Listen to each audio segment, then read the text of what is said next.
दोस्तों आपका फिर से स्वागत है हमारे नहीं सॉरी आपके अपने चैनल एक्टिव इंडिया पे। तो आज मैं आपको बताऊंगा केक पीएचपी की एक बेसिक ट्यूटोरियल जिसमें आप एक ऐड एडिट डिलीट और व्यू करा सकें, जिससे आपको अगर आप केक पीएचपी के लिए नहीं हैं तो आपको केक पीएचपी समझ में आ जाएगी कैसे केक पीएचपी डेवलपमेंट होता है। आपने मेरा पहला वीडियो अगर केक पीएचपी इंस्टॉलेशन नहीं देखा है तो पहले आप जाके नीचे डिस्क्रिप्शन में लिंक दे रखा है, वहां जाके आप केक पीएचपी इंस्टॉलेशन का मेरा वीडियो देख लें, जिससे आपको अच्छी तरह से समझ में आ जाए कि मैंने केक पीएचपी इंस्टॉल कैसे की। अभी मैंने यहाँ पे देख सकते हैं एक पेज ओपन कर रखा है, यहाँ पे लोकल सर्वर पे local host cake underscore learning नाम का एक प्रोजेक्ट बना दिया था। ये प्रोजेक्ट मैंने कैसे बनाया ये आप मेरे पिछले वीडियो में जाके देख सकते हैं, जिसका लिंक आपको नीचे डिस्क्रिप्शन में मिल जाएगा।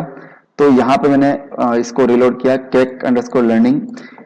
आप अगर सबसे पहले मैं आपको बता दूं, अगर आपने मेरे चैनल एक्टिव इंडिया को सब्सक्राइब नहीं किया है तो आप सब्सक्राइब कर लीजिए, क्योंकि इस पे मैं केक पीएचपी आईटी फील्ड से रिलेटेड सारी लैंग्वेज और भी बहुत सारे इंफॉर्मेटिव वीडियो लाता रहता हूं। और ये मैंने एक पूरी सीरीज चालू की है केक पीएचपी की, तो मैं आपको कंप्लीट केक पीएचपी सिखाऊंगा इसमें, और केक पीएचपी के बहुत सारे नए अपडेट्स आते रहेंगे तो वो भी आपको देता रहूंगा।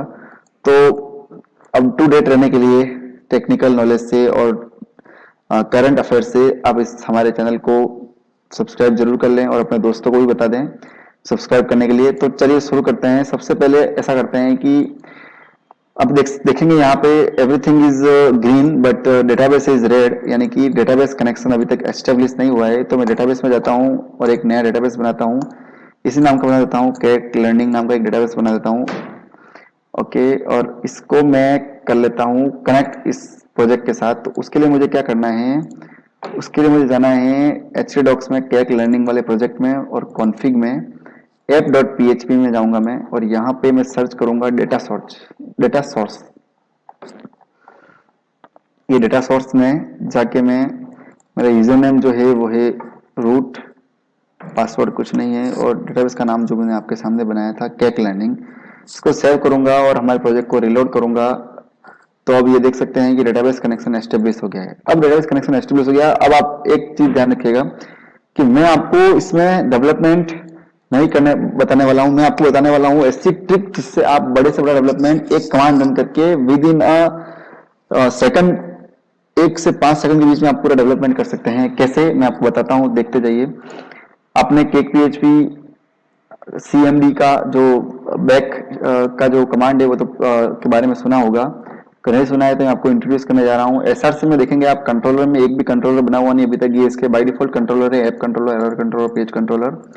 मॉडल में अभी देख सकते हैं, टेबल में बात करें तो एक भी टेबल बनी हुई नहीं है, और टेम्पलेट की बात करें तो यहाँ पे एक भी टेम्पलेट बना हुआ नहीं है, जो डिफॉल्ट टेम्पलेट है वही है, लेआउट पेजेस। तो सपोज सबसे पहले आपको बनाना है, मैं एक टेबल बनाता हूँ आर्टिकल नाम की, या फिर बना देते हैं ब्लॉक्स नाम की, ठीक है, ब्लॉक्स नाम की टेबल बना दी मैंने। एक बात आपको अगर नहीं पता हो तो मैं बता दूं, केक पीएचपी या फिर किसी भी एमवीसी में अगर आप काम करते हैं तो आपकी टेबल के जो नेम है, डेटाबेस की टेबल्स के नेम हमेशा प्लूरल फॉर्मेट में होने चाहिए, बहुवचन फॉर्मेट में होने चाहिए। जैसे कि ब्लॉग नहीं बना सकते, आप ब्लॉक्स बनाना पड़ेगा। कस्टमर की टेबल है तो आप कस्टमर्स नाम से टेबल बनाएं, एम्प्लॉय की टेबल है तो एम्प्लॉयज नाम से बनाएं, और आर्टिकल की टेबल है तो आर्टिकल्स नाम से बनाएं, कॉन्टैक्ट की टेबल है तो कॉन्टैक्ट्स के नाम से बनाएं। तो आपको समझ आ गया होगा कि प्लूरल नाम से आपको टेबल बनानी है। मैंने ब्लॉक्स नाम से टेबल बनाई, और ब्लॉक्स नाम में सबसे पहले मैं लिखता हूँ आईडी, इसकी लेंथ ले लेता हूँ 11, ऑटो इंक्रीमेंट यस कर देता हूँ। ओके, ब्लॉग में क्या होता है, एक टाइटल होता है, तो मैंने टाइटल ले लिया वेयर केयर 255 का, और मैंने ले लिया कंटेंट CONT, कंटेंट ले लिया टेक्स्ट, सॉरी टेक्स्ट, ठीक है। और मैं ले लेता हूं यहाँ पे डेट ले लेता हूं कि किस तारीख को ब्लॉग पब्लिश हुआ। तो मैंने 3 चीजें ले ली है और मैं इसको टेबल बना दी। तो अभी हमारे पास एक टेबल आ गई है जिसमें है ID, title, content and date, ठीक है। तो हमको कुछ नहीं करना है, हमको जाना है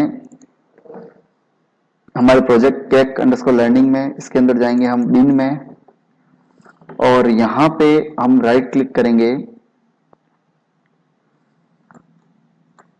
शिफ्ट के साथ राइट क्लिक कर सकते हैं यहाँ पे, शिफ्ट के साथ राइट क्लिक करेंगे तो आपके पास एक ऑप्शन आता है ओपन कमांड विंडो हियर, या फिर आप कमांड विंडो ओपन करके यहां तक आ भी सकते हैं नेविगेट करके सीडी कमांड रन करके।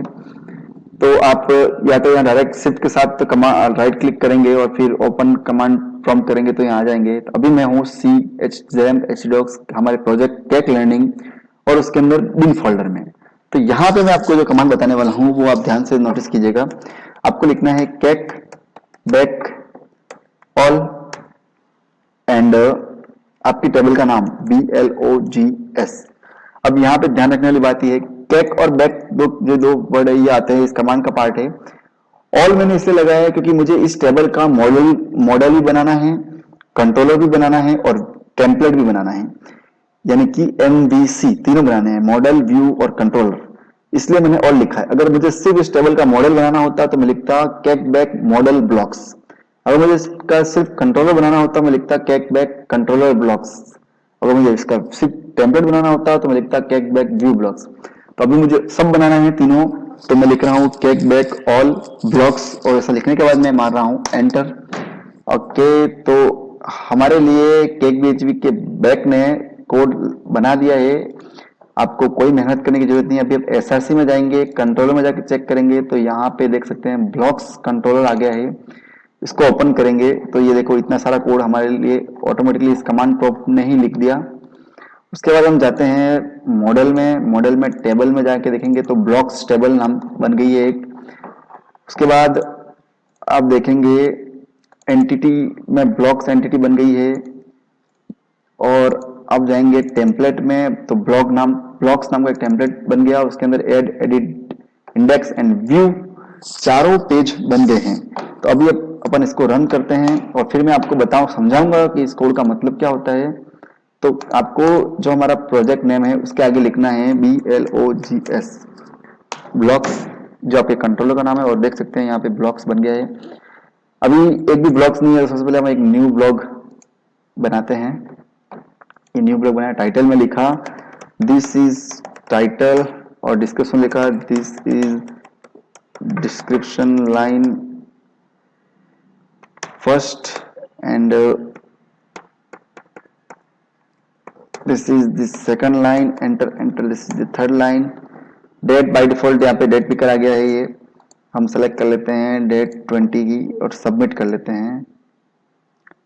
तो ये सबमिट हो गया, ये आ गया। इसको कहते हैं फ्लैश मैसेज, ये फ्लैश मैसेज आ गया। और ये एक ब्लॉग बना तो ब्लॉग आ गया 20 तारीख को बना, 20 तारीख डाली थी अपन ने तो 20 तारीख आ गई। यहाँ पे आ गया व्यू करेंगे तो देख सकते हैं ये दिस इज टाइटल और ये आ गया है कंटेंट। उसके बाद एडिट करेंगे हम तो वापस से इसको एडिट कर सकते हैं। अब इसको एडिट करके हम लिख देते हैं एक और लाइन और ये सबमिट किया, ये हो गया एडिट। और इसको डिलीट कर सकते हैं, डिलीट भी कर सकते हैं। फिर से नया ब्लॉग बनाना है तो यहाँ बना सकते हैं। और इसकी खासियत देखिए, हमने अभी तक कुछ कोड नहीं किया, कुछ कोड नहीं लिखा, फॉर्म हमारे पास ऑटोमेटिकली बन गए और वैलिडेशन भी लग गए। अब देखिए यहाँ पे सबमिट करेंगे आप तो ये रिक्वायर, अब ये तो है सर्वर साइड वैलिडेशन जो लगे हुए हैं। अब मैं यहाँ से हटा देता हूँ। सपोज अगर आप डेवलपर हैं तो आपको अच्छी तरह से पता होगा कि दो तरह के वैलिडेशन होते हैं, server side validation and client side validation.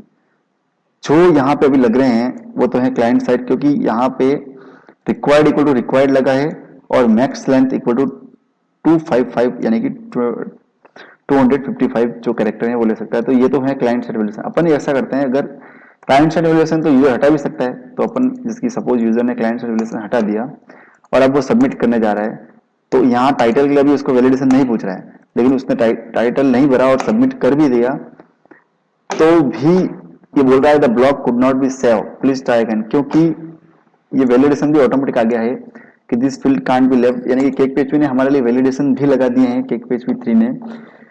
तो सर्वर साइड वैलिडेशन भी ऑटोमेटिकली लग जाते हैं और क्लाइंट साइड वैलिडेशन भी ऑटोमेटिकली लग जाते हैं। तो ये बहुत अच्छी चीज है केक PHP में, हमको बहुत कम मेहनत करनी पड़ती है केक PHP डेवलपमेंट में, यही फायदा है फ्रेमवर्क यूज करने का। तो अब मैं आपको बताता हूं कि ये कोड समझाता हूं, क्योंकि हर बार आप कोड कैटबैक से नहीं कर सकते, आपको बहुत सी बार ऐसी सिचुएशन आएगी, मैं आपको आगे की ट्यूटोरियल में बताऊंगा, वहां पे आपको कोड लिखना पड़ेगा। और एज ए डेवलपर आपको कोड